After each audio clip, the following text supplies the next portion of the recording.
So let's talk about BlueAnon and the fact that he has no friends. There was nobody paying attention to BlueAnon. So if we're going to start off, we'll start off with just mentioning something on the website, of course, this being the interview with Amy Gallagher, who had to deal with, well, ideology being pushed down her throat. Yes. The NHS. And she is now suing the Tavistock Clinic, which is known for being the only under 18 gender clinic in the UK. And she is now suing them. So if you want to see my interview with her, and also that has a link to her fundraiser to actually sue them, if you want to contribute to that as well, well, that's all there on that video for free. And the American people have also had ideology pushed down their throat by BlueAnon. So of course, that's a segue. And we'll go to the next link here. We have Vox just crying about how ineffective it's been. Elena Luria dedicated herself to investigating January 6th. Do her voters care? No, they don't. They did have a different byline here, but they've got rid of it, which is Elena Luria has dedicated herself to investigate it. Her voters don't care. So this is kind of funny. I probably should have got the archive version. I mean, from the country that saw actual witch hunts, I think they know a witch hunt when they see one, right? Yeah. There was a different headline as well, saying January 6th isn't a priority for voters, even where you'd most expect it. It's just Vox. So I'm kind of annoyed, actually. They've changed that now, because the original was just like, yeah, no one cares about anything we say. So they write about, in the first major federal elections after January 6th, attack on the Capitol, oh no, caused by Donald Trump and his allies in an attempt to overturn the election results, seems to have little impact on voters. Yep. It's funny that. Instead, they are finding a sagging economy, rising crime, and such far more relevant to their lives than the abstract concerns about democracy. No way. You mean to say that feeding your family and having a roof over your head's more important than political theatre? I never would have thought. Yeah, funny that. Funny because the threat also just doesn't exist. That's even the case here in Virginia's heavily military 2nd Congressional District, where one might think voters would care about this sort of thing. No, they don't. I can hear the salt from here. Where the economy is relatively insulated from some of the pain of inflation and political recession.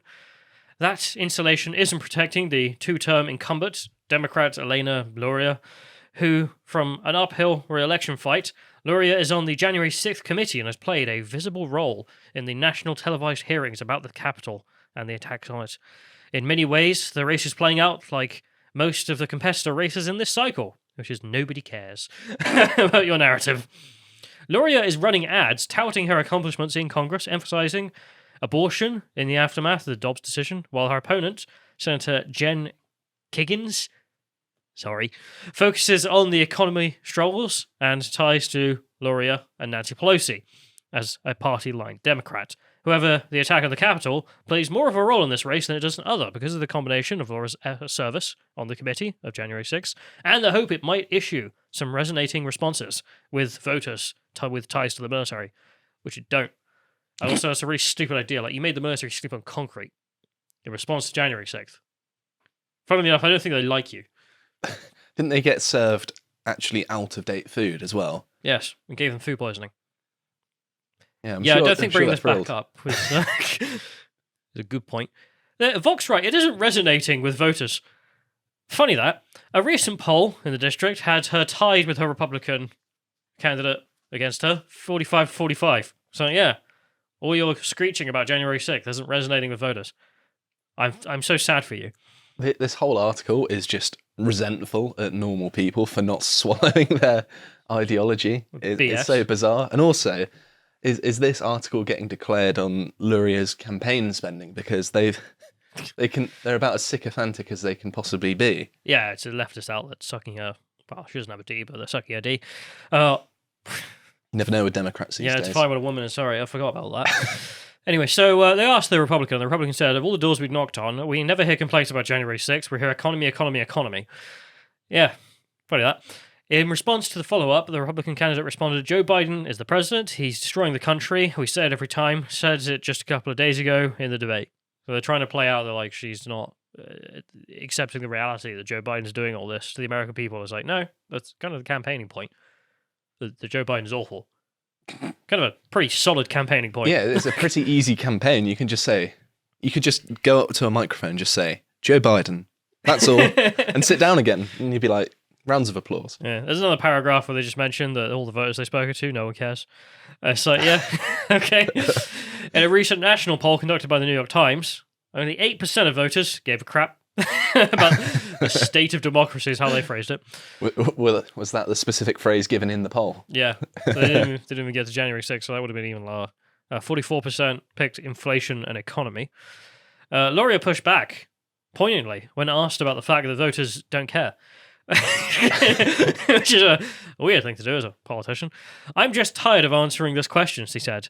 It should be on the front of everyone's mind. Just wake up on January 2025, and see how you feel when we've lost our democracy.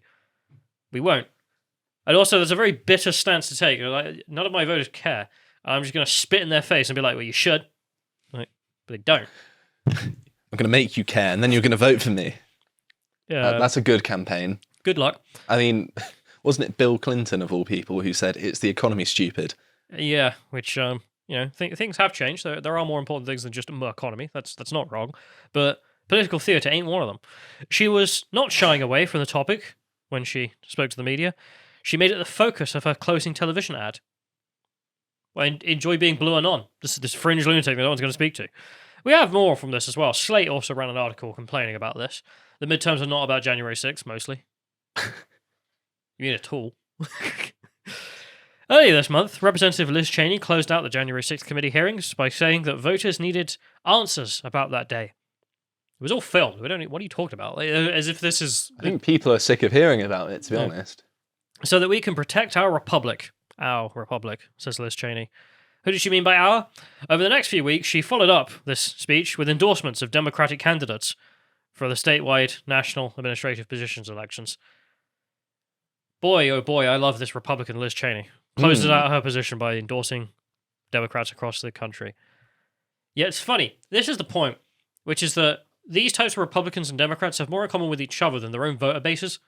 Even the Dems. Nothing in common with their own voter bases. More in common with the elite. That's all it is. Slate them wine. Poll after poll, which has shown that fears about democracy rank low on voters' list of concerns. Yep. There was a Morris poll saying the January 6 hearings ranked as fourth most important issue with voters, with 9% listing it as their top issue, behind healthcare, abortion, and inflation. Still higher than I would have thought. Yeah. There are other polls that are not so, obsessed. I am interested in their sampling methods and their potential leading questions. They're right, that was the best of all polls. Had the biggest number, therefore the best. In October, a Fox News poll had candidates and their supporters not accepting election results as the 9th most important issue. CBS News Battleground Tracker had January 6 and its events ranked 8th. A Harvard poll had it ranked 15th. Funnily enough, there was only one poll in all of this that even managed to get people to care, and even then, it's not high. And of every other poll on the issue, nobody cares.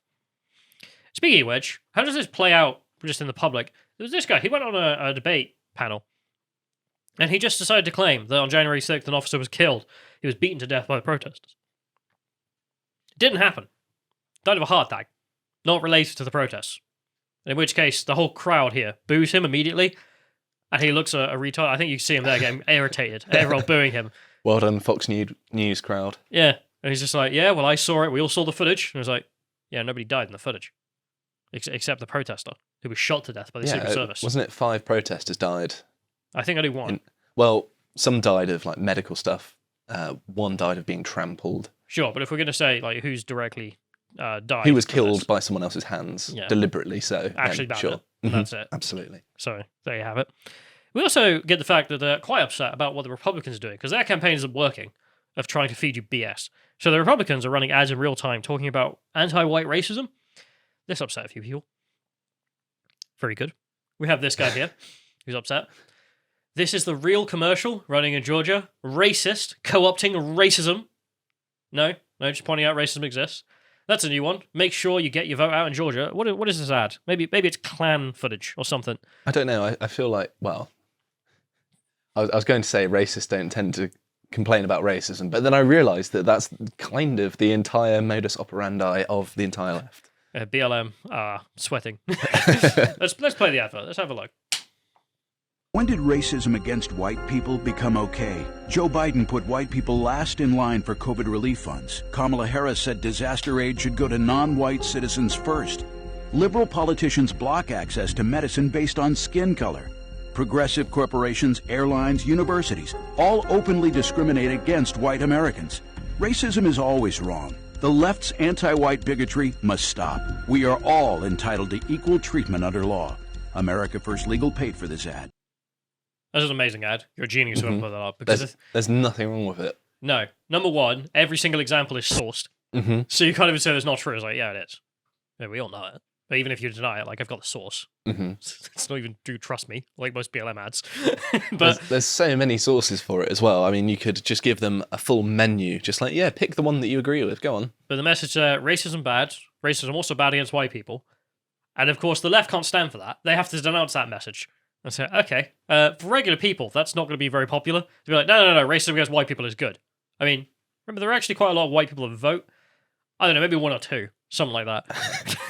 If we go forward, we can see the response from this. We have Waleed here, who decided to say, an ad being run in Georgia by Stephen Miller Group, America First Legal. So there we are. There's a salute in the chats, and if you want to go and support them or contact them or get networking, do, if you're an American, because that's hilarious. Good work. He writes, ads like these are becoming more common in coming years. Simply calling someone racist doesn't necessarily move voters as much as liberals might think. He's criticizing the fact that the response to this is just go, whatever, that's a racist advert. It's not effective because it makes nonsense. I don't know whether leftists were ever told of the story of the boy who cried wolf before when they were young. No. It might have been useful. About, what, 30 years, 40 years now of that's racism? And yeah, that's no longer works. I mean, you're calling a guy who's saying let's not be racist, and you're like, yeah, but that's racist. Yeah, good luck with your movement. Yeah, treating everyone equal, that's racist. We'll go to the next link here. We have more responses. This is we got the lords and ladies of Twitter with their verified check marks who are going to be paying the retard tax soon enough. God willing. This person says this is designed to create and increase racial resentment. Yeah. Racism happens. Man points out racism. Your problem is the man pointing out the racism. The man pointing out the racism is causing the racial resentment. No, it's the racism that causes that. But this is leftist world. Someone said it to me.